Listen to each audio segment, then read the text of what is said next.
8h13 sur Europe 1, votre invité Sonia Mabrouk est le directeur du Centre d'études et de connaissances sur l'opinion publique, le CECOP. Bienvenue sur Europe 1 et bonjour Jérôme Jaffray. Bonjour.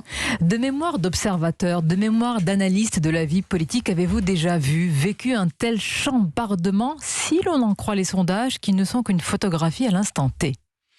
Il faut remonter très loin, ça c'est presque de l'histoire politique pour rappeler des choses comparables à ce qui se passe aujourd'hui en termes effectivement de chambardement politique. Le mot est juste.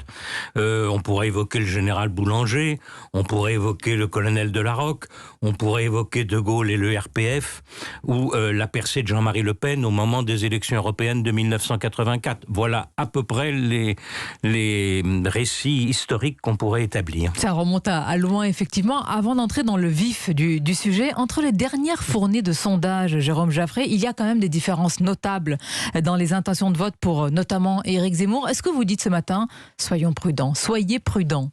C'est le moins qu'on puisse dire. Par définition, les sondages, c'est une photographie à un moment donné. Les Français ne sont pas du tout encore dans la décision de leur vote pour l'élection présidentielle. C'est une évidence. Les sondages nous indiquent un climat. Ils définissent aussi la stratégie des acteurs.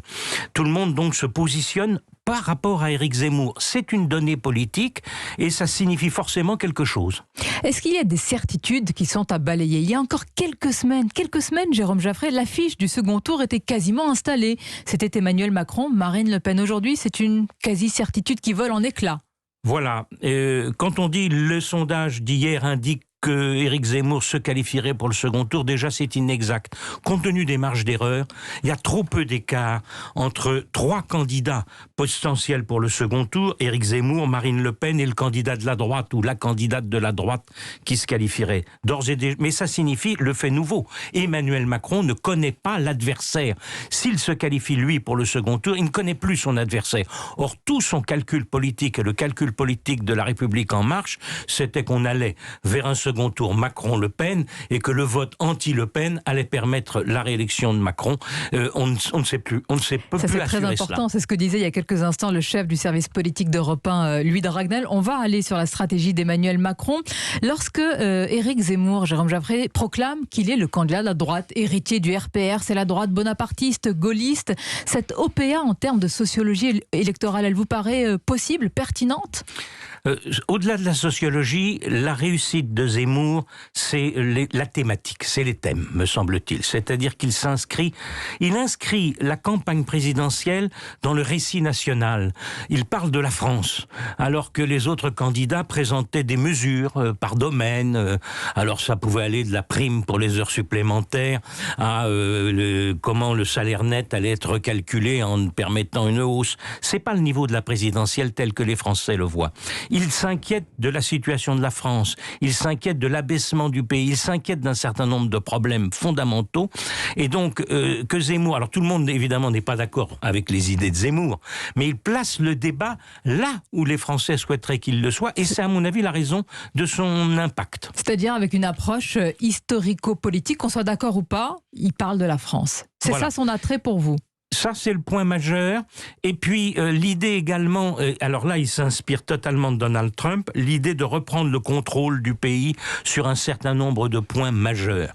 Ça, c'est l'idée qu'au fond, sur le thème des territoires perdus de la République, de l'autorité, de l'immigration, de la relation des Français avec la religion musulmane, il y a un ensemble de problèmes du pays qui constituent une sorte de nœud, et Zemmour est directement là-dessus. Alors là aussi, je dirais, les réponses, on peut en discuter, et probablement Zemmour est très minoritaire dans les réponses qu'il donne pour le pays. Mais pas dans le diagnostic. Mais le diagnostic intéresse. Bon, alors le diagnostic intéresse, mais vous dites en même temps, Jérôme Jaffray, je l'ai lu, qu'il est, Éric Zemmour, thématique qui ne couvre pas tout le champ large d'une présidentielle.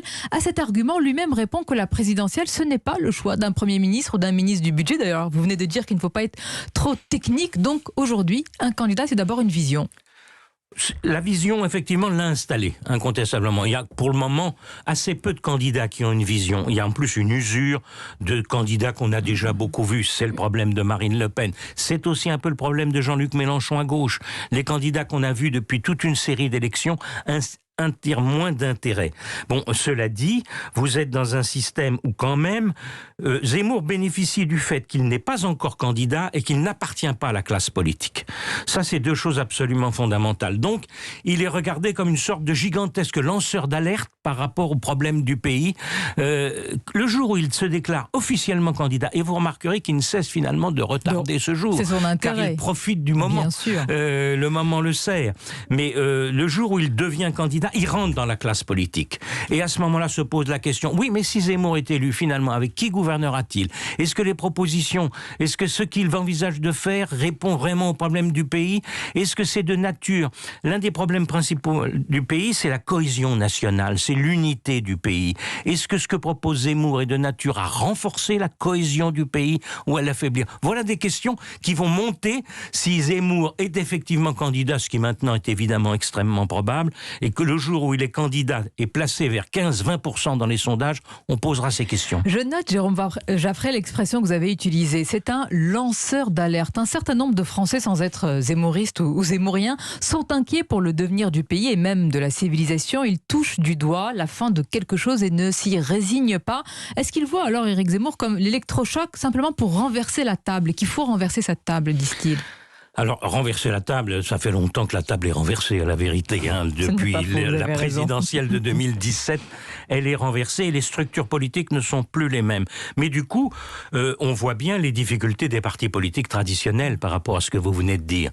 Et en particulier, les Républicains sont percutés complètement par l'audience de Zemmour et le fait que, renvoyant à un congrès de partis où les adhérents devraient désigner le candidat, par rapport à ce qu'est une vie politique aujourd'hui, et à l'image des partis qui est très contestée, ça n'est pas un accélérateur pour le candidat qui serait désigné, oui, c'est plutôt un frein. Mais ce qui est paradoxal, Jérôme Jaffray, c'est que, vous l'entendez souvent, le pays est à droite pourtant. À droite, oui. Ce bloc-là domine. Et c'est le drame de la droite de gouvernement classique qui est totalement perturbée, elle, par le fait que le pays étant à droite, elle se retrouve spectatrice d'un duel qui s'annonce entre d'un côté plutôt Macron et de l'autre un bloc Zemmour-Le Pen, disons. Et elle serait entre les deux sans représenter les choses. Mais la droite, si vous voulez, de gouvernement traditionnel, elle est aussi percutée dans son logiciel. C'est-à-dire que ce qu'elle mettait en avant jusqu'à présent, regardez, quand on relit le programme Fillon de 2017, je l'ai fait récemment, mais c'est stupéfiant. C'est-à-dire pourquoi stupéfiant? 500 000 fonctionnaires en moins, la baisse drastique des dépenses publiques, la baisse du tiers payant, la réduction des remboursements d'assurance maladie. Bref, tout un programme de bonne gestion. Or, la pandémie, le quoi qu'il en coûte, et tout ça a balayé ces thématiques. Et maintenant, les candidats de la droite ne savent que vous proposer non plus la bonne gestion, mais des mesures de dépenses publiques supplémentaires. Donc là aussi, la droite n'est plus sur son territoire classique, et les Français en plus ne demandent plus la réforme ou la bonne gestion. Les Français de droite ne demandent plus ça massivement. Ils sont effectivement, vous avez raison, bien davantage sur les problèmes de l'unité du pays et comment on résout les crises d'autorité et de cohésion nationale. Il y a un pôle de stabilité inédit, il faut en parler, mais c'est aussi quand même l'un des enseignements de ces sondages. C'est Emmanuel Macron qui conserve, Jérôme Jaffray, un socle d'une stabilité assez déroutante quand même. Oui, déroutante, mais pas forcément extraordinairement positive. C'est-à-dire que Emmanuel Macron, et bon, il est en tête au premier tour, est toujours donné à peu près avec un quart des suffrages exprimés au premier tour. Son score de 2017. Mais quelle que soit la donne, quand sa popularité monte, et elle est montée, elle est beaucoup plus élevée que celle de Nicolas Sarkozy, et ne parlons même pas de François Hollande avant 2017, mais ça ne lui profite pas en termes d'intention de vote. Exact, ouais. La faiblesse des adversaires, la faiblesse des Républicains, la division de la gauche, tout ça pourrait le faire monter, non. Il reste toujours sur ce niveau étal autour d'un quart des suffrages exprimés. Mais il a l'avantage, Emmanuel Macron, c'est sa force et qu'il essaye de tenir jusqu'au bout, c'est qu'il dépasse les notions classiques de gauche et de droite au moment même où elles sont en crise. Et ça lui permet de balayer large, c'est-à-dire qu'il peut prendre des mesures tantôt vers la gauche, tantôt vers la droite, sans qu'on se dise c'est n'importe quoi, car c'est le fondement du macronisme. Même si on entend beaucoup plus aujourd'hui les propositions de droite, et ça c'est peut-être la conséquence d'Éric Zemmour qui a imprimé cette campagne. Est-ce que vous voyez, Jérôme Jaffray, une analogie entre les campagnes d'Emmanuel Macron en 2017 et celle qui va s'installer d'Éric Zemmour? À l'époque, certains disaient, je m'en souviens ici même dans ce studio, qu'Emmanuel Macron c'est une bulle médiatique. Ils disent la même chose d'ailleurs d'Éric Zemmour. Oui, on ne peut plus. D'abord, la prudence devrait inviter à ne plus employer ce genre d'expression. Ça veut dire que les présidentielles sont déstructurées. Ça veut dire que les campagnes présidentielles sont devenues des campagnes un peu folles. Vous étiez jusqu'en 2012, disons, sur des campagnes marquées par le gauche-droite classique. Il y avait eu ce qui était considéré comme l'accident de 2002, Chirac-Le Pen. C'était cette sortie qui était la grande surprise, mais sinon c'était très structuré. Nous ne sommes plus dans des présidentielles structurées où les partis politiques, les appartenances gauche-droite dominent le jeu et créent des alternances presque automatiques entre les camps. Et c'est ce que Éric Zemmour a parfaitement compris après Emmanuel Macron de 2017. Et puis le coût politique, à tous les sens du terme, y compris financier, de se lancer n'est plus le même. Avec les réseaux sociaux, avec les chaînes d'information, vous êtes dans un système où vous pouvez démultiplier votre présence politique et médiatique sans recourir à un travail militant énorme sur le terrain ou des meetings géants. C'est terminé tout ça. La gauche, il faut en parler, elle est éparpillée façon puzzle, plus divisée que jamais, ça vous fait sourire, éparpillée de façon puzzle, mais est-ce que c'est la réalité? Avec un risque fort de disqualification sévère. C'est sûr que la gauche, alors que si vous voulez, il y a quand même des thèmes de demande d'égalité, de justice sociale, d'écologie. La génération climat existe. Par exemple, un des problèmes de la droite, c'est qu'elle ne capte plus du tout les jeunes. Et les jeunes, je vais jusqu'à 35 ans. Les jeunes de moins de 35 ans, par exemple, il y en a 5% seulement qui voteraient Bertrand dans un premier tour de présidentiel. C'est donc des scores ridicules. Donc la gauche aurait des atouts. Alors, elle est divisée, mais ce qui me frappe, c'est qu'elle n'arrive pas non plus à installer des thèmes. Un thème qui transcenderait la campagne. Et du coup, elle n'est pas écoutée actuellement. C'est ça la caractéristique. Il faut dire que par exemple pour Anne Hidalgo, c'est quasiment un crash test. 35% des sympathisants socialistes seulement, c'est... On est vraiment dans le niveau... La campagne est longue et donc il ne faut pas en tirer des conclusions. Mais le problème de la gauche, c'est qu'on a l'impression que ce qui l'intéresse, c'est la définition de la primauté interne en son sein pour les années à venir. Est-ce que c'est le courant écologiste, le courant socialiste ou le courant radical de Jean-Luc Mélenchon qui est dominant au sein de la gauche? Ça n'intéresse évidemment pas du tout les Français. Ce qui est frappant en vous écoutant ce matin, Jérôme, d'abord, permettez-moi de vous dire, je pense que Dimitri pense la même chose, ça fait du bien. Ça fait du bien de prendre un moment, une parenthèse pour comprendre, parce que vous l'avez dit, ça devient complètement fou. Et il faut s'y attendre, ça va être ainsi à chaque présidentielle. Oui, alors ça devient fou. À un moment donné, je veux dire, les électeurs se disent, qui veut-on vraiment comme président?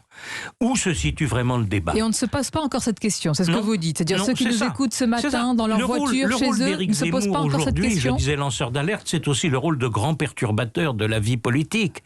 Et c'est intéressant. Par exemple, on dit, Chevènement, les sondages ne valent rien. La preuve, Chevènement, en 2002, était donné à un moment donné à 14%. Oui, mais on ne voit pas derrière ce qui compte. Un Chevènement à 14% en septembre 2001 annonçait finalement les problèmes de Lionel Jospin pour l'élection présidentielle et les difficultés qui allaient venir, et d'une certaine façon également la montée souverainiste à droite qui allait également favoriser Jean-Marie Le Pen. Donc derrière, quelque chose qui à un moment donné peut effectivement baisser, Éric Zemmour peut peut-être finir à 7 ou 8% dans les urnes en avril prochain, s'il est candidat, c'est parfaitement possible. Et à ce moment-là, on nous dira, il était à 17% à un moment donné, mais il annonce que, par exemple, le débat de la présidentielle de 2022 est en train de s'orienter sur est-ce qu'on veut un repli national, comme le propose par exemple Éric Zemmour, ou est-ce qu'on veut une ouverture de la nation sur le monde, que propose par exemple Emmanuel Macron? C'est-à-dire que ça structure le débat, et par ailleurs, ce qu'indique la percée d'Éric Zemmour, c'est la montée de la droite extrême par rapport à la droite classique, et là c'est un changement politique majeur. Donc il est un signe annonciateur de grands bouleversements. On reprend notre terme de chambardement pour clore cet entretien. Merci Jérôme Jaffray de nous avoir éclairé, j'espère également les auditeurs en cette période un peu troublée. Merci à vous.